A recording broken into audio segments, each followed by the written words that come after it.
Yo pues, preso en el Señor, os ruego que andéis como es digno de la vocación con que fuisteis llamados, con toda humildad y mansedumbre, soportándoos con paciencia los unos a los otros en amor, solícitos en guardar la unidad del Espíritu en el vínculo de la paz, un cuerpo y un espíritu, como fuisteis también llamados en una misma esperanza de vuestra vocación, un Señor, una fe, un bautismo, un Dios y Padre de todos, el cual es sobre todos, y por todos, y en todos. Pero a cada uno de nosotros fue dada la gracia conforme a la medida del don de Cristo, por lo cual dice, subiendo a lo alto, llevó cautiva la cautividad, y dio dones a los hombres. Y eso de que subió, ¿qué es? Sino que también había descendido primero a las partes más bajas de la tierra. El que descendió, es el mismo que también subió por encima de todos los cielos para llenarlo todo, y él mismo constituyó a unos,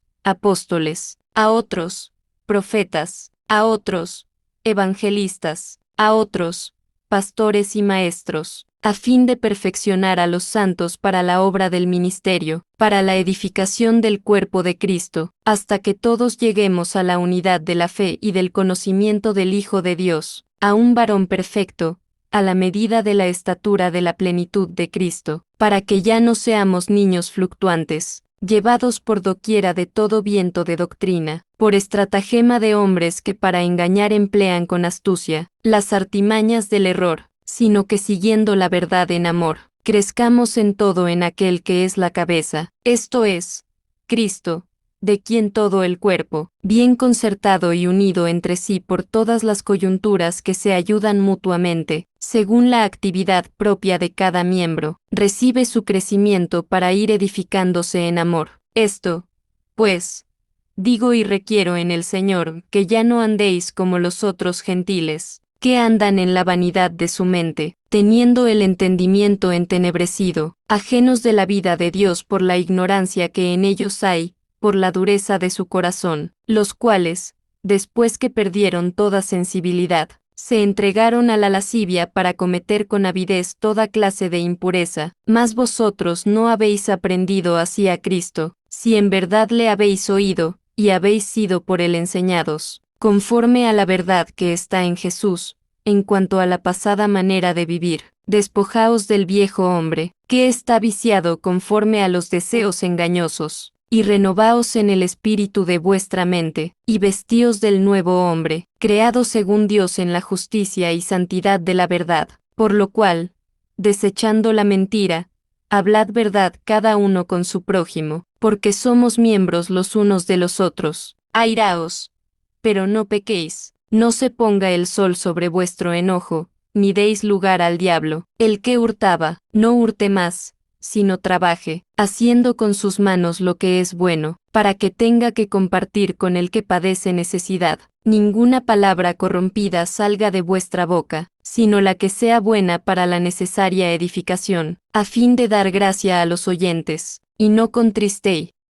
Explicación de Efesios 4. Efesios 4 es un capítulo donde el apóstol Pablo enseña cómo debe vivir el creyente después de haber recibido la gracia de Dios.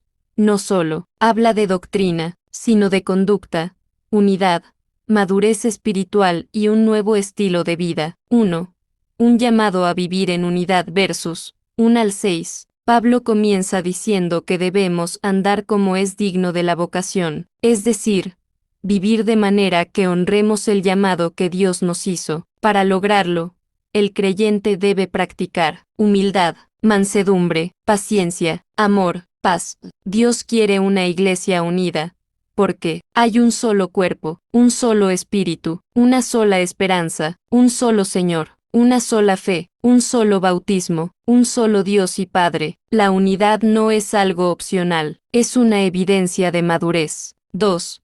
Los dones dados por Cristo para edificar versus 7-16. Cristo dio dones y ministerios a su iglesia, apóstoles, profetas, evangelistas, pastores, maestros. ¿Para qué? Para perfeccionar a los santos, edificar el cuerpo de Cristo, alcanzar madurez espiritual, evitar ser engañados por falsas doctrinas. Pablo enseña que toda la iglesia, como un cuerpo, debe trabajar unida. Si cada miembro hace su parte, el cuerpo crece fuerte y sano. 3.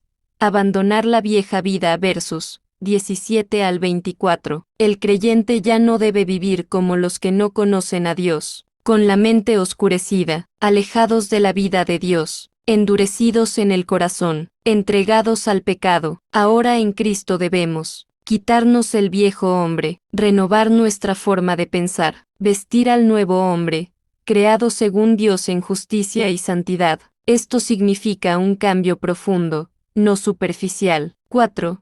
Nuevas conductas del creyente versos 25 al 32. Pablo termina con instrucciones prácticas. Digan la verdad, no mentiras, no pequen al enojarse, no den lugar al diablo. El que robaba, que trabaje, hablen palabras que edifiquen, no entristezcan al Espíritu Santo, dejen la amargura, enojo, ira, gritos, calumnias, sean bondadosos, misericordiosos y perdónense, como Cristo nos perdonó. En resumen, Efesios 4 nos enseña cómo vivir como verdaderos hijos de Dios, la importancia de la unidad en la Iglesia, la necesidad de crecer espiritualmente, y la responsabilidad de tener un carácter nuevo, semejante a Cristo.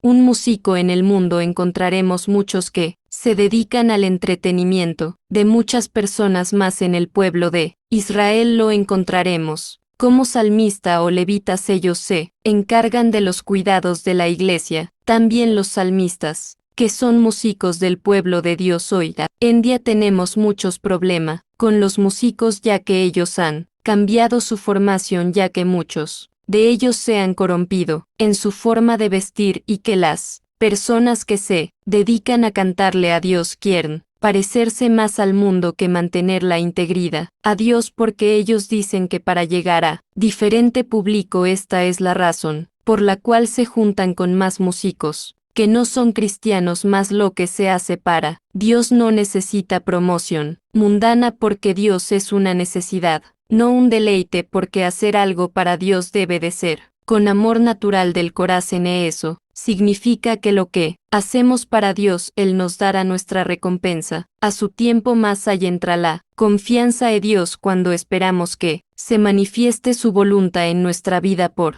eso la fe en Dios enseña que confiemos en Jesús, ya que Él lo sustenta todo.